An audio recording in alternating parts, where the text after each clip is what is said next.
হ্যাঁ মামা, এদিকে আসুন। ওনাকে একটা আইসক্রিম দেন তো। আপনার কি ওনাকে মানুষ মনে হয় না? উনিও তো আমার সামনে দাঁড়িয়েছিল। আমার যা হাত পা আছে ওনারও আছে। উনি একজন মানুষ, আমি একজন মানুষ। নিন আইসক্রিম খান। Thank you. আমি আসলে এইভাবে বলতে চাইনি, আপনি একটু ভুল বুঝছেন। Anyways thanks.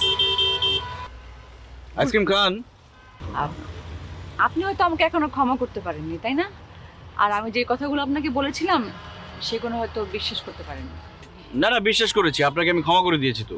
কিন্তু আপনার কথা শুনে কিন্তু সেরকম মনে হচ্ছে না। শুনেন, আপনার গায়ে কিন্তু ময়লা পানি লাগতেই পারে। সেই ময়লা পানি লাগার অনুভূতি যদি আপনি ধরে রাখেন, তাহলে কিন্তু আপনি একটা জায়গায় আটকে যাবেন। তাহলে তো হবে না। আপনাকে কি করতে হবে, সেটা গা থেকে ধুয়ে ফেলতে হবে। ধুয়ে ফেললে দেখবেন আপনি শুদ্ধ হয়ে গেছেন। আমি শুদ্ধ চিন্তায় বিশ্বাসী। বুঝতে পেরেছেন মামা?